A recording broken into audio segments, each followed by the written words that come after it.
Vamos louvá-lo nessa manhã, igreja. Muito obrigado, Jesus.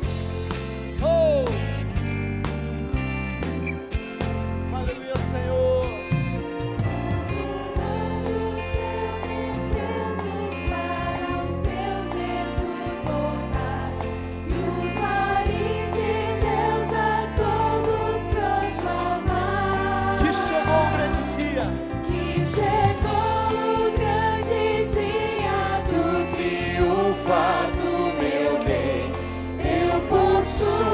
Quantos querem estar lá, amém? Quando enfim chegar o dia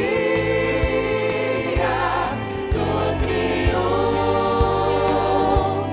do meu rei, quando enfim chegar o dia, pela graça de Jesus, E você vai estar lá também. neste dia, quando os mortos hão de avançar, E eles vão ressuscitar primeiro. e dos seus Aleluia. filhos hão de ressurgir. Os remidos que somos nós. Os remidos reunidos logo aclamarão seu rei. Eu por sua. Aleluia, Jesus. Vamos louvar ao Senhor. Quando enfim chegar o dia do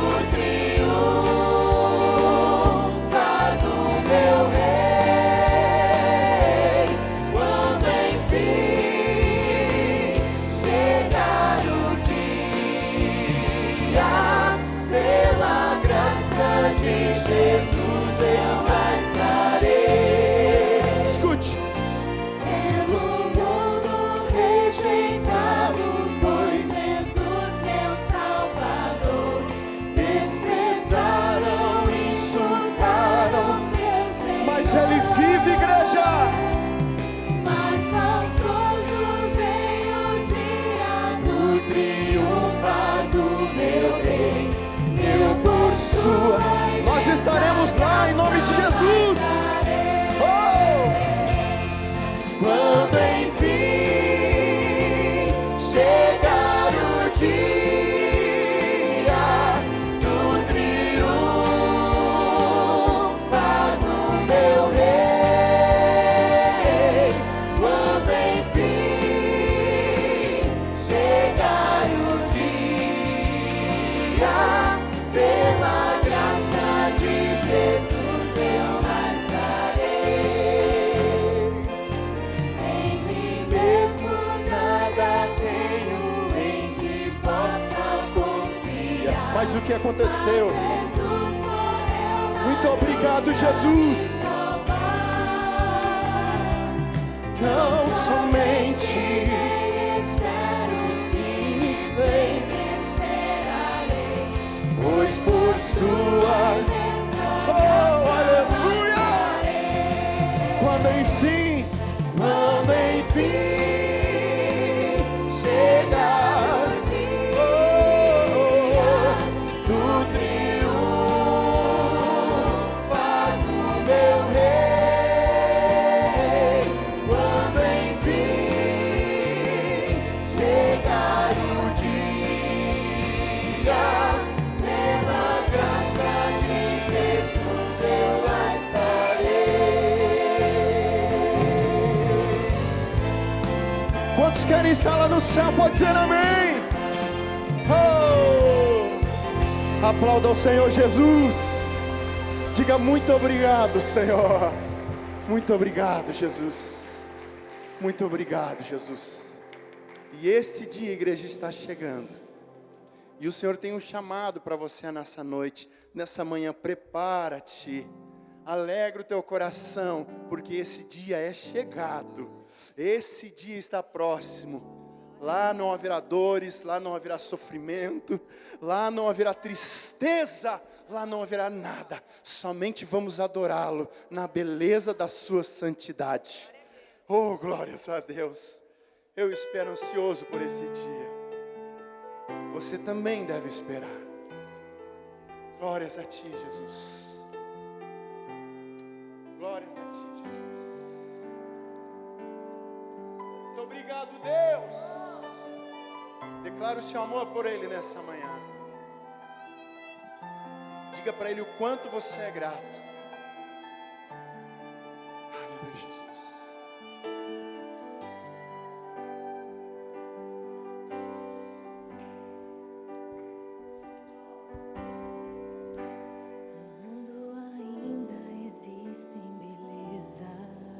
Escute. Que alegram a vida e nos fazem sonhar.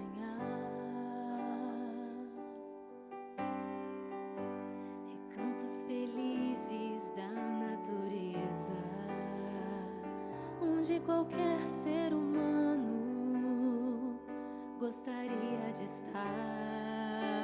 Mas nada se compara a Ti, Jesus. Mas de todos os lugares, o mais bonito, inspirador, é onde fico em oração, junto aos pés do Salvador. O melhor lugar do mundo é aos pés do Salvador. É ali onde a esperança traz alívio ao sofredor. É ali onde eu me encontro com a fonte do amor. O melhor lugar do mundo é aos pés do Salvador.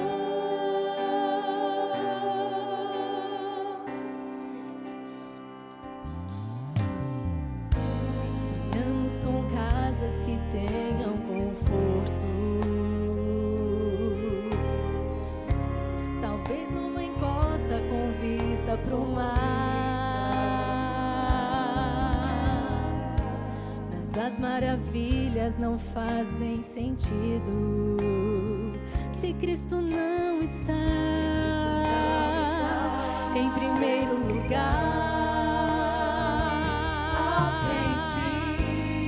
Ao sentir a paz de Deus, seu poder e amor profundo, eu posso estar onde for, estou feliz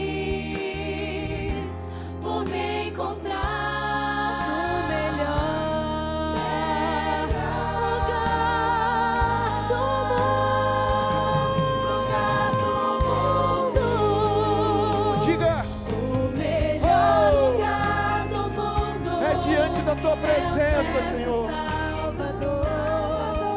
É ali onde a esperança traz alívio ao sofredor.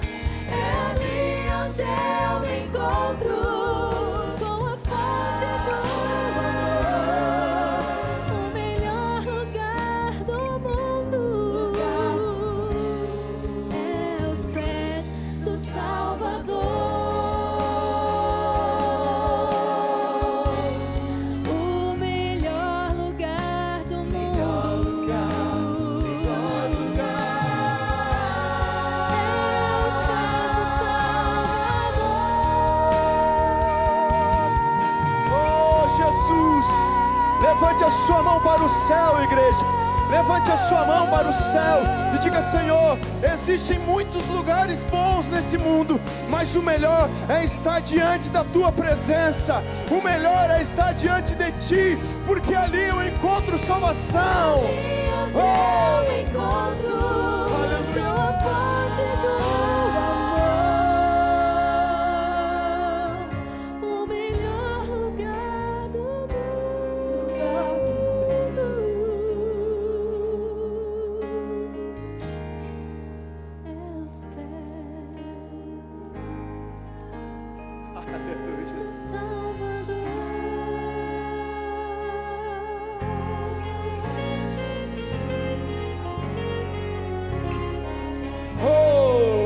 Glórias a ti, Senhor. Pode aplaudi-lo.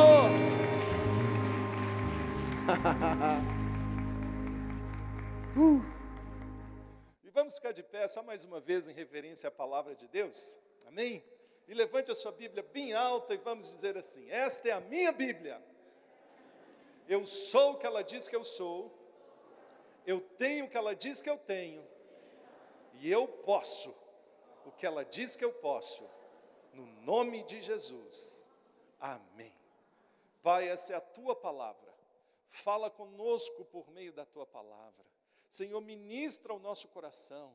Abre o nosso entendimento e traz luz à nossa vida, que o teu Espírito possa ministrar vida e falar conosco. E a tua palavra seja liberada sobre cada um de nós. Nós queremos te ouvir, Deus. E por misericórdia, mistura as tuas palavras às minhas. E que seja o Senhor ministrando ao nosso coração.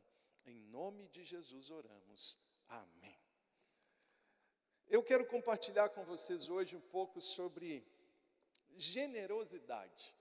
Generosidade é uma marca do povo de Deus, é um estilo de vida de nós cristãos.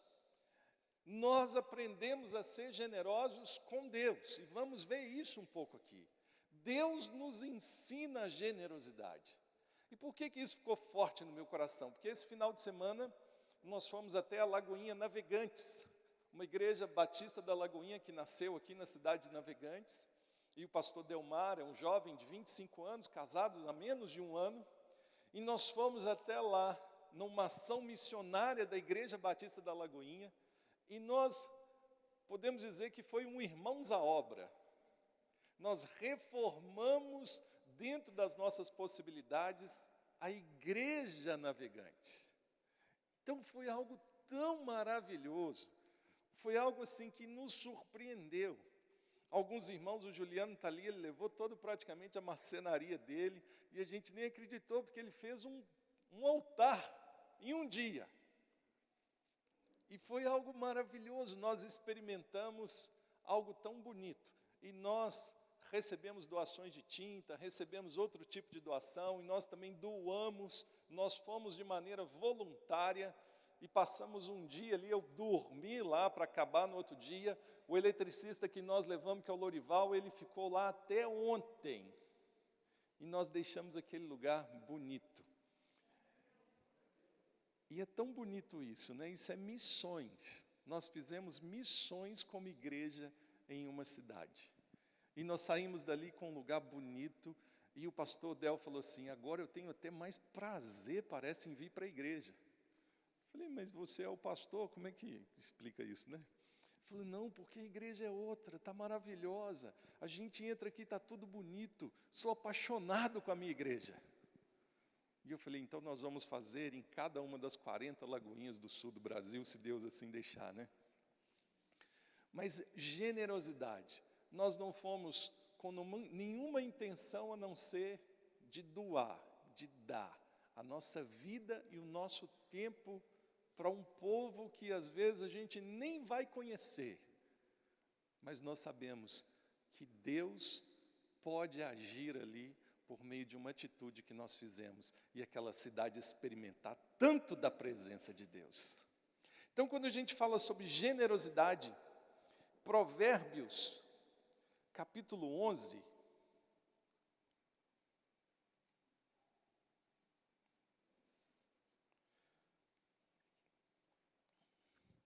em Provérbios capítulo 11, verso 25, diz assim: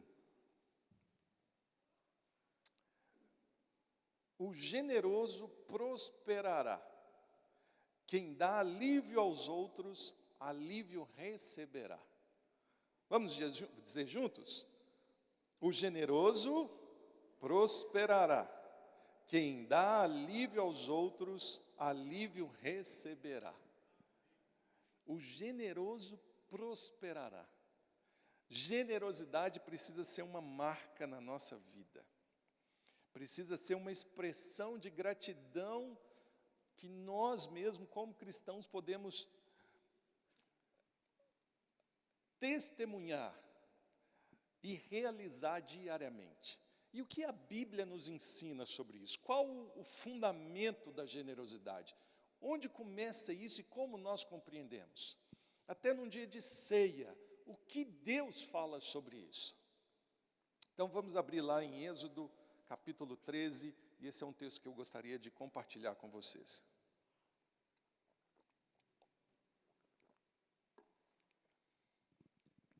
Êxodo, capítulo 13.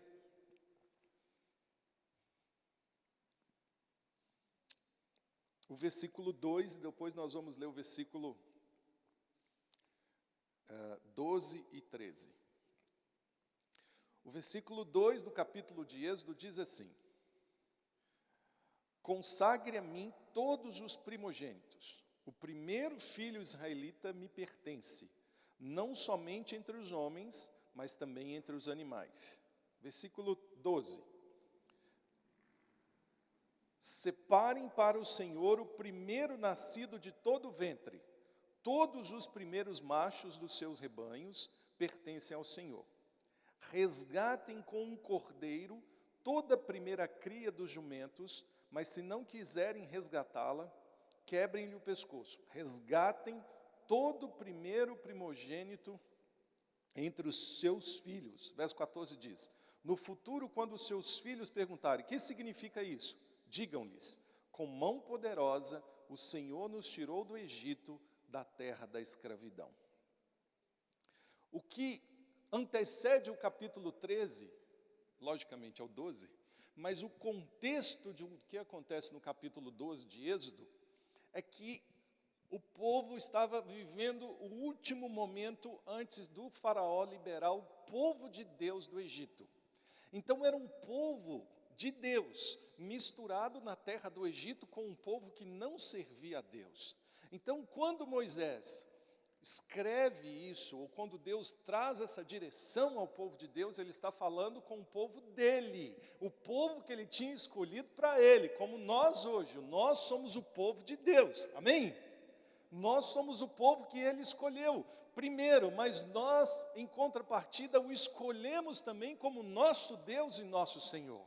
E quando Moisés traz a instrução ao povo no capítulo 12, o texto diz que eles deveriam sacrificar um cordeiro, e a família que não tivesse um animalzinho, um cordeiro, sem mácula, sem defeito, poderia pegar outro animal menor, mas eles deveriam preparar aquele animal, e o sangue daquele animal seria passado nos umbrais das portas, no marco das portas. Porque naquela noite passaria um anjo da morte sobre o Egito. E todo primeiro filho, o primogênito, o mais velho, quando o anjo da morte passasse naquele lugar, onde tinha o sangue nas portas, ele não entraria. Mas onde não tivesse o sangue, a morte chegaria.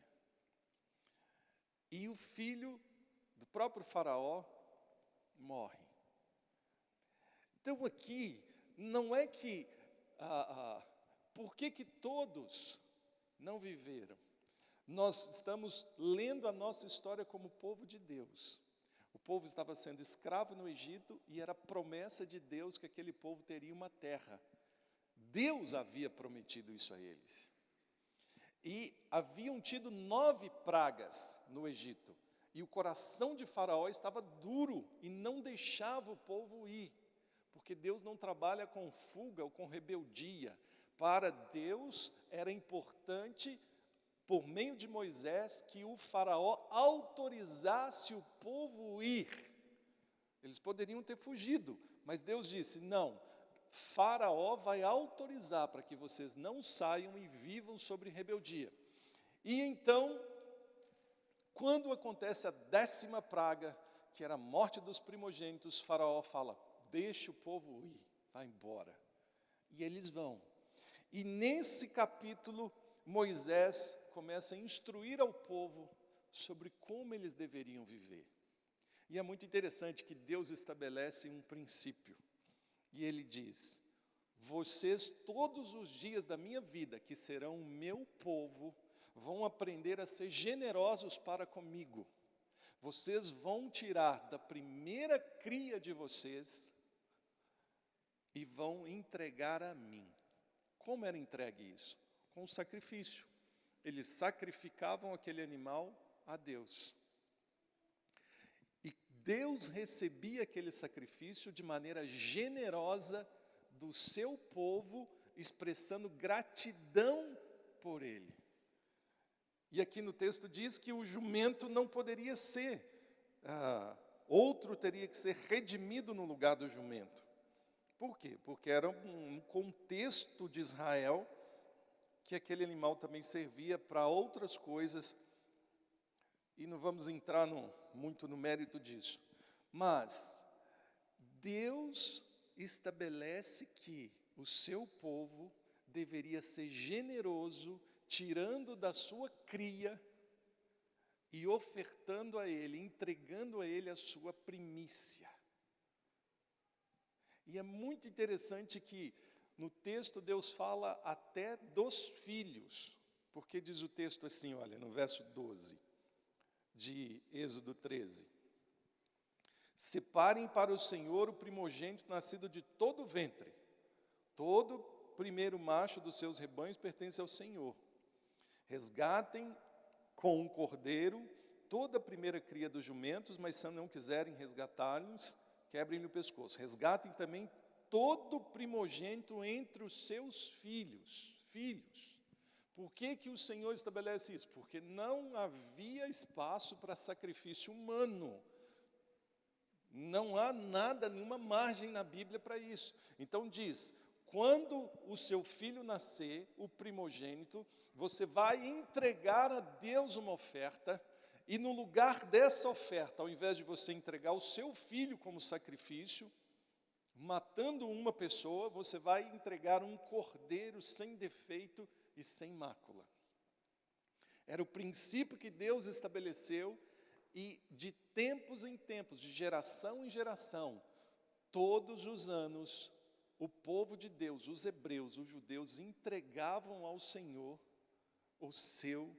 de forma generosa, as suas ofertas e aquilo que honrava a Deus. E onde eu quero chegar com isso? Alguns princípios. As primícias, elas são do Senhor. Deus ensinou o seu povo que aquelas coisas que talvez tinham valor para eles e poderia custar caro, o primeiro e aquilo que viesse primeiro às suas vidas pertencia a Deus e não a eles. Era um sinal de gratidão que o povo expressava a Deus quando eles tiravam da sua primeira cria o primeiro animal e entregava ao Senhor em sacrifício por aquilo que Deus tinha feito na vida deles.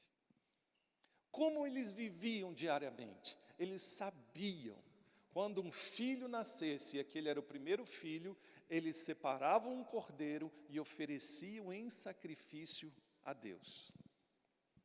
Era gratidão. Deus não precisava ensinar o povo sobre generosidade e primícia num aspecto diário. Eles já sabiam como acontecia isso. A grande dificuldade hoje é que nós perdemos, talvez, a compreensão de sermos generosos para com Deus. E a generosidade para com Deus, ela começou a se reduzir, sendo expressa única e exclusivamente no dízimo e oferta. E aí parece que a gente só fala de dinheiro.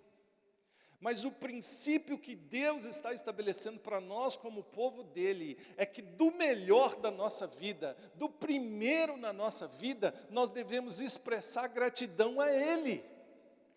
Do primeiro dia da semana nosso, que seja hoje o domingo, nós expressamos gratidão a ele. Como? Nós podemos servi-lo, nós podemos adorá-lo, nós podemos consagrar a ele. Dinheiro é apenas um ponto no meio de tudo isso.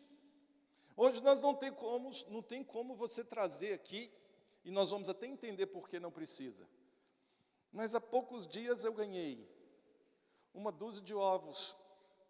E o irmão falou assim, eu vim trazer a primícia das minhas galinhas. E eu falei, tá, mas o que eu vou fazer com isso? Vou entregar para o Senhor como? Vamos comer, irmão, vamos fritar esses ovos. Então imagina, um outro irmão trouxe para mim uma grade, assim, um caixote de tomate, chuchu, falou, isso aqui é a primícia da minha fazenda. Falei, glória a Deus. E no Antigo Testamento isso tinha um propósito, era para os levitas, né? Eles se alimentavam disso. Mas imagina se nós estivéssemos na igreja, porque eles entregavam em um local onde tinha uma reunião, o tabernáculo lá, quando Moisés constrói no próprio deserto, era um lugar para isso, ou naquele lugar onde se estabelecia uma reunião, mesmo não tendo um local ainda no deserto, eles faziam isso. Mas seria diferente hoje, né? Imagina, alguém traz aqui um cordeiro, outro traz um caixote de chuchu, de abóbora, ia ficar aqui um negócio até bonito. Então, por isso que hoje nós expressamos a Deus da mesma forma semelhante, trazendo algo, ofertando algo que nos custe. Por isso que nós entregamos dinheiro, porque o sistema do mundo mudou. Mas aqui o texto não está resumido ao dinheiro. O texto está dizendo para a gente que um cristão generoso, ele reconhece que a vida dele é de Deus. E em primeiro lugar, ele precisa entregar a Deus aquilo que Deus recebe da vida dele. Seja um dom, seja uma capacitação, seja algo que o abençoa, seja algo que traz gratidão ao coração dele por meio daquilo que ele faz com Deus. Quando Deus pedia, me entregue as suas primícias, me entregue a oferta, o melhor, me entregue o primogênito, Deus estava dizendo, entregue para mim o melhor que você tem, porque eu sou o seu Deus. Deus não estava pedindo porque queria tomar, mas Deus estava ensinando a nós, como povo dele, a expressar gratidão e generosidade para com ele. E assim seríamos abençoados, porque lá em Provérbios diz que a alma generosa prosperará. A nossa generosidade está diminuindo dia a dia no mundo. Ser generoso não resume simplesmente a entregar finanças. Ser generoso é uma atitude do cristão até para com o seu próximo. Uma atitude de amor, uma atitude de entregar algo ao outro, mostrando que nós somos generosos e queremos também abençoar o nosso próximo. Como igreja, essas atitudes generosas, esses atos de amor, movem o coração das pessoas. E nós conquistamos, vamos falar assim, a alegria de Deus em nosso favor. Quando esse ensino de gratidão foi compreendido por eles, eles passaram a ter obediência. E se você pega até hoje o povo de Deus, os hebreus que saíram da terra do Egito, foram, conquistaram a sua terra, se tornaram um povo que nós conhecemos hoje muito como judeus. A gratidão é expressa por eles de uma maneira diferente, às vezes, do nosso entendimento. Porque eles sabem que dar a Deus é uma expressão de amor, de generosidade, mas também de obediência. Mas não é troca. Isso abre uma janela para que Deus se alegre com a expressão de generosidade e também os abençoe de maneira generosa e abençoada pelo próprio Deus. Entende que são princípios? Quando nós cumprimos princípios, Deus da mesma forma estabelece e abre esses princípios e derrama sobre nós princípios abençoadores. Quando nós fomos até Navegantes e abençoamos aquela igreja e doamos de maneira generosa para eles, a alegria no coração dos irmãos fez transbordar a alegria no nosso coração. E quando nós agimos de maneira generosa, Deus, eu creio que se alegra com o nosso próprio coração. E como isso acontecia? Era um sacrifício dado ao Senhor, era um ato de redenção. Então entenda como o ato de dar, a oferta ou entregar algo ao Senhor não é só uma entrega, é um ato de redenção. E é aí que às vezes a gente se perde, porque quando nós entregávamos uma oferta sendo povo de Deus lá atrás no Antigo Testamento, era um ato de redenção, onde era perdoado até uma falha que alguém tinha cometido, ou seja, quando eles entregaram um cordeiro, o sangue nos umbrais das portas impediu que a morte chegasse àquela vida. Quando Moisés ou Deus escreve dizendo que se nascesse um filho, não mate o filho, mas ofereça uma oferta, um cordeiro, era um ato de redenção, era o cordeiro trocado pela vida do filho. Ou seja, quando nascia um filho mais velho, lá no meio do povo do deserto, ou depois, quando eles conquistaram a terra, nasceu um filho, eles tomavam um cordeiro e levavam até aquele lugar, ou até o sacerdote, e ali sacrificavam um cordeiro, porque nasceu um filho, não mataríamos o filho, mas o cordeiro seria entregue por uma obra redentora, ou ele era ele é aquele que ia redimir. Ao invés do filho ser morto, o cordeiro seria morto no seu lugar. E assim o povo de Deus vivia, e tinha essa compreensão. Até que lá em Números os levitas vão ser escolhidos. Mas entende, o povo foi vivendo assim, gente, levado para o cativeiro. Antes do cativeiro, diariamente eles entendiam que quando um cordeiro era entregue, aquele cordeiro recebia a culpa do pecado do seu povo. E ele era sacrificado e oferecido a Deus como uma oferta de gratidão e expressão de generosidade. E o que isso tem a ver conosco? Quando João Batista, lá no livro de João, capítulo 1, verso 29,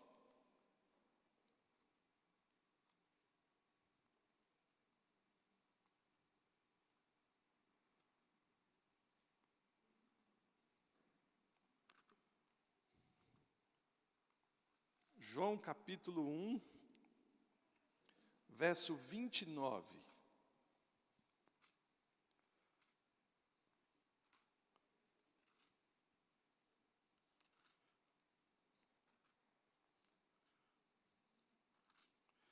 Diz assim: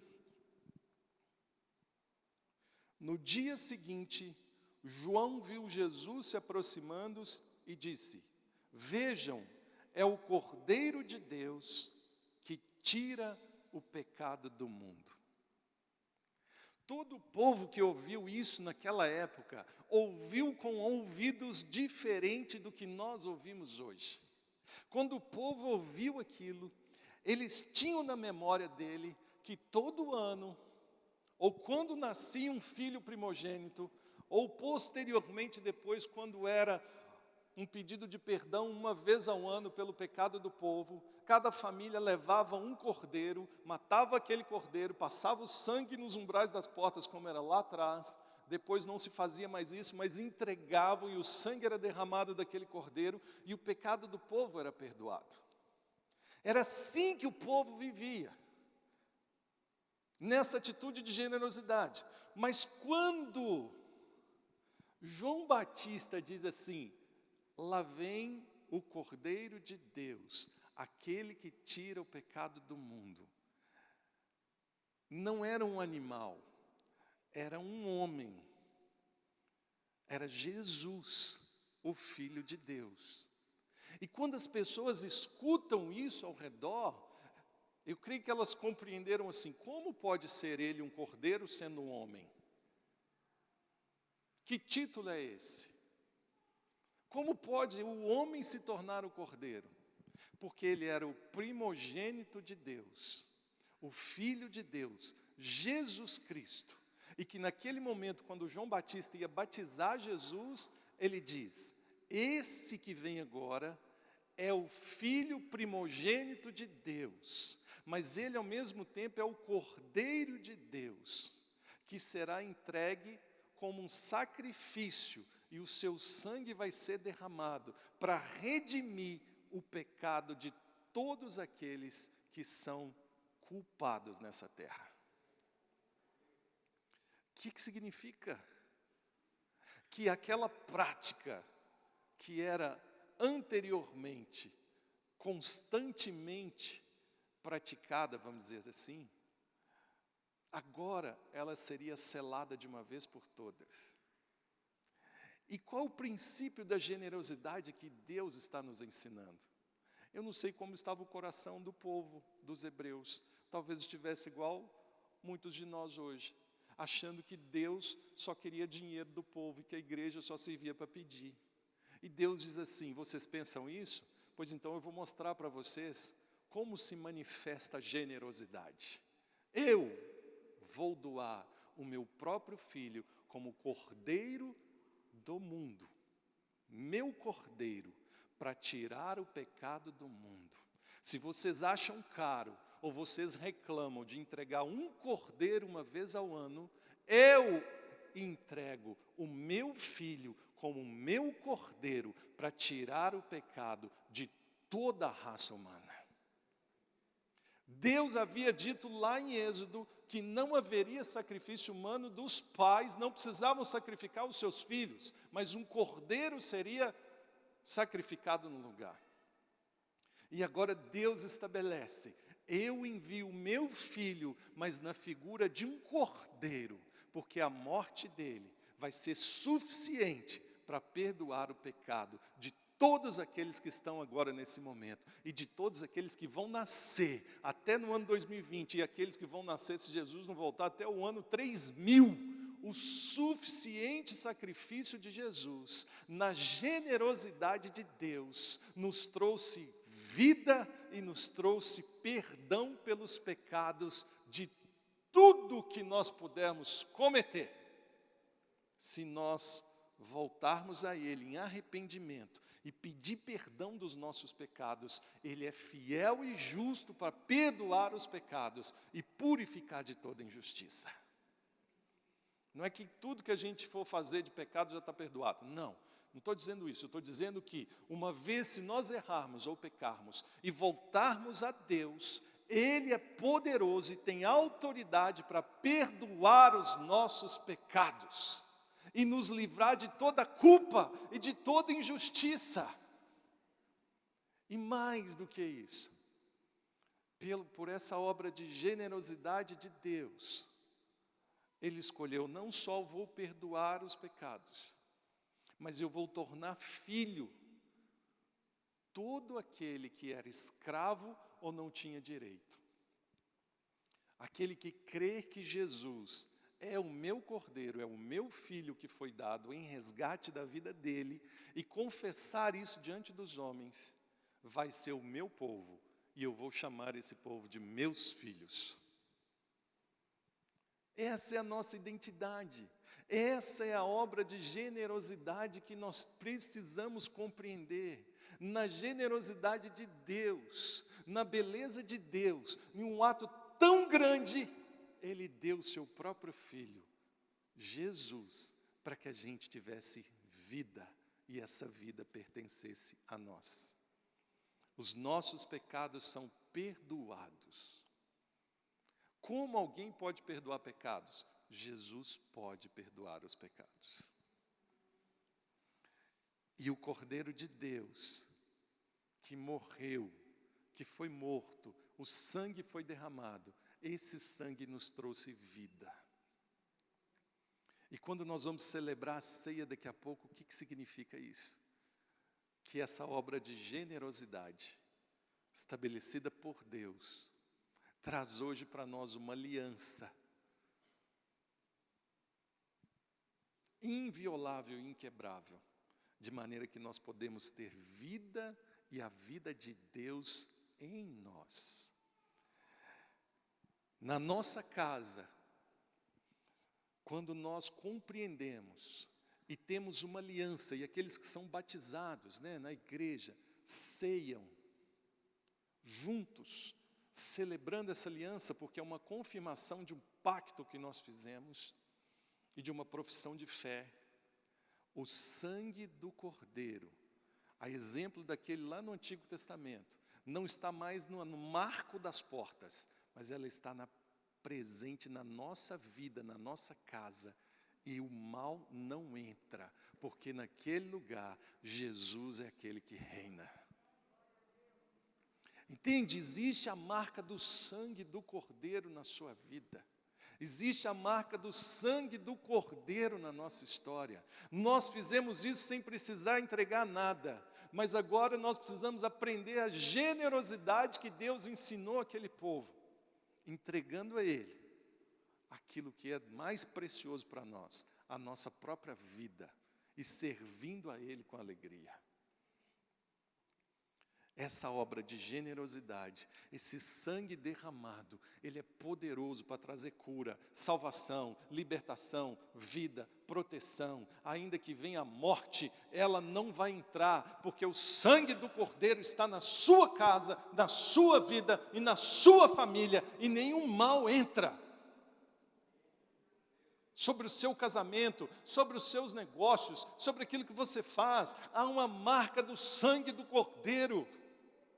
A generosidade de Deus foi suficiente para alcançar tudo. Não era só o aspecto da vida na família, mas o povo de Deus, os hebreus prosperavam, o povo de Deus ganhava terra, o povo de Deus conquistava cidades, o povo de Deus crescia e se multiplicava, e até hoje, por meio da generosidade de Deus, enviando o Cordeiro dele, que é Jesus Cristo, nós hoje temos autoridade, e essa mesma bênção que estava sobre aquele povo, está sobre nós, para conquistar, para ganhar, para crescer, para não ser atingido, para ser protegido, para o sangue dele nos livrar de toda praga, e nenhuma morte chega sobre a nossa vida. O sangue do Cordeiro, que era lá quando Deus pedia, me entregue um sacrifício, é o mesmo princípio, mas de uma forma maravilhosamente muito mais poderosa, manifestada em Jesus Cristo. É a marca do sangue do Cordeiro, que fez o meu paizão ali, o Aloysio e a Verônica, ficar 236 dias em casa, mas sabendo que a esperança não morre, que a alegria do Senhor os renova, mesmo sem poder fazer um passeio,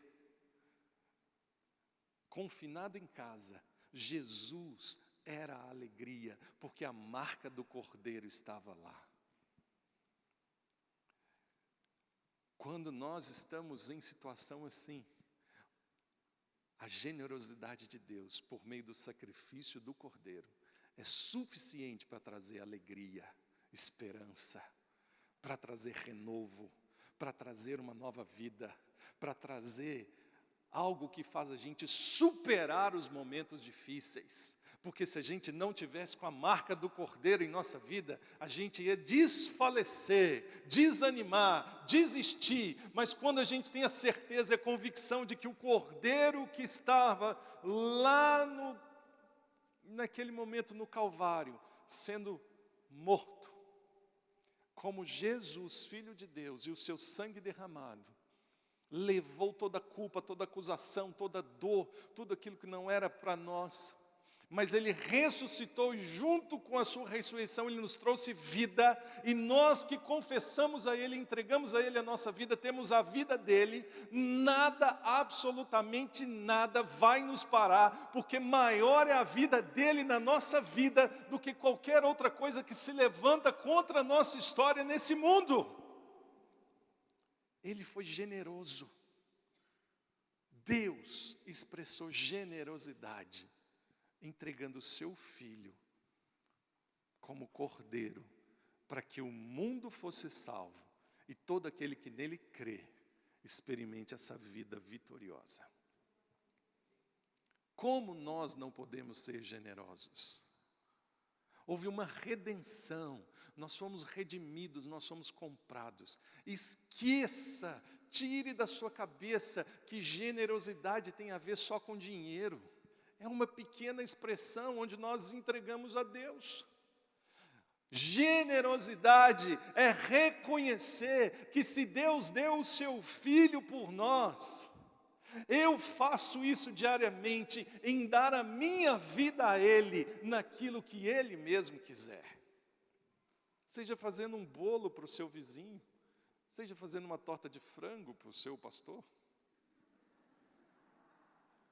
Generosidade é a expressão de amor que o cristão aprende com um Deus vivo que escolheu dar o melhor que tinha, que era o seu próprio filho, em resgate por aqueles que estão com eles. Qual a diferença do Antigo Testamento para o Novo? É só que lá eles tinham uma obediência e anualmente precisavam fazer aquilo. Hoje nós temos a obediência, mas foi feito uma vez para sempre. Nós só precisamos crer. Qual a dificuldade? Lá eles relembravam todo ano. Para nós podemos esquecer disso, porque nos acostumamos com algo que nos foi dado e não precisamos pagar nada por isso.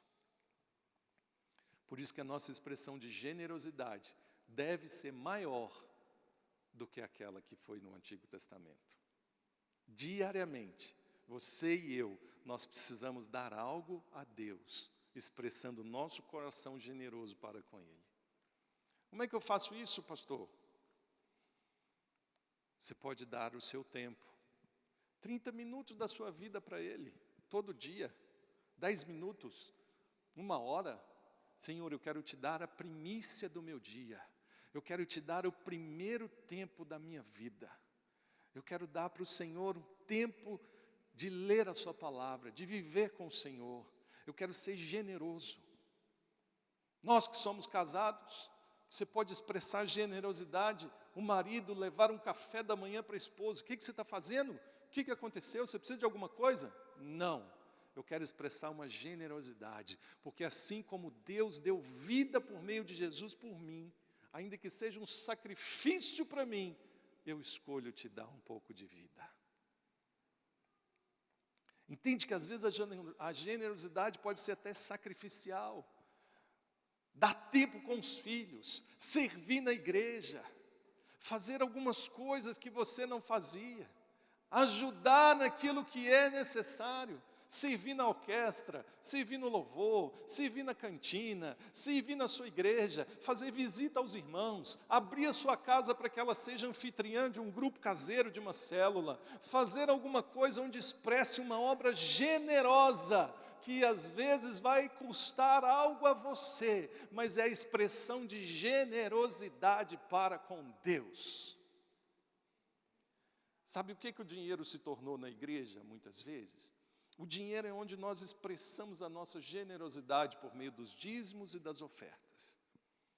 Mas o dinheiro na igreja às vezes se tornou um desencargo de consciência. Porque às vezes nós dizemos, eu dei o dízimo, agora estou livre, já fiz minha parte para com Deus. Generosidade não é isso.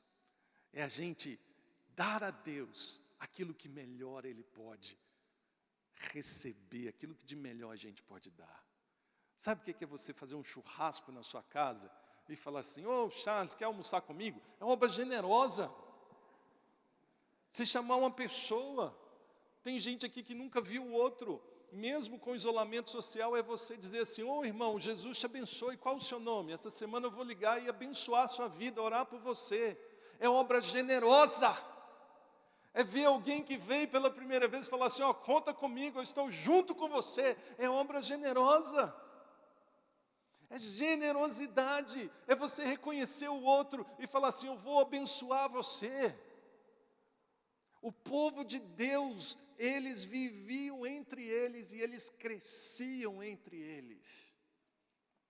Entende? É você falar assim, se eu quiser um colchão bom, eu vou procurar ali os meus amigos, o Denis e a Patrícia. Se eu quiser comprar umas melhores pets para o meu cachorro de ração, eu vou lá no Aguinaldo, no Rice. Ou seja, não estou fazendo propaganda, eu estou dizendo que a generosidade é a gente expressar o nosso amor, servindo ao outro, mas também ajudando um ao outro. Entende? E às vezes na igreja nós temos medo disso, nós precisamos ser generosos. Tem gente que entende de finanças, que sabe colocar contas em dia. Tem gente que não entende nada de finanças e consegue complicar e ter dívida até com a mesada que prometeu com o filho. Aquele que sabe e entende, expressa generosidade na igreja, ensinando aquele que não sabe administrar. O povo de Deus crescia e assim se fortalecia. Então, para a gente, seja generoso. Entenda que o sacrifício de Jesus trouxe a nós uma compreensão sobre generosidade maior do que nós temos. E agora, quando nós vamos ter a ceia, a generosidade de Deus nos deu acesso a uma vida espiritual, a uma herança e uma filiação que nós não teríamos antes. Ninguém em pecado poderia tomar a ceia. Mas nós temos o sangue do Cordeiro que foi derramado, que perdoa os nossos pecados e nos permite tomar a ceia, lembrando que Jesus é aquele que perdoa os pecados e nos trouxe a identidade de ser filho dele. E é por isso que nós podemos fazer isso. Amém?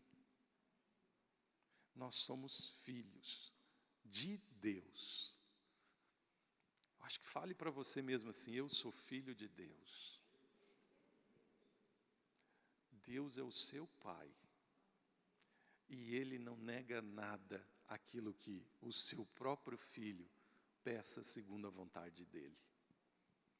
Não viva mendigando, porque você é filho. Um sacrifício de generosidade foi estabelecido e realizado por nós. Não invalide isso. Assuma o seu lugar de filho e diga: eu vou viver como filho, no direito como filho, e pedir a Deus as coisas que eu tenho como filho direito para a minha vida. Aleluia! Alegria, fé, esperança a cada dia. Glória a Deus! Nós somos filhos. Nós não somos escravos nem servos, nós somos filhos. E Deus, como Pai, Ele não nega aquilo que nós pedimos. O Cordeiro foi dado, a generosidade foi praticada. Deus escolheu nos amar. Amém.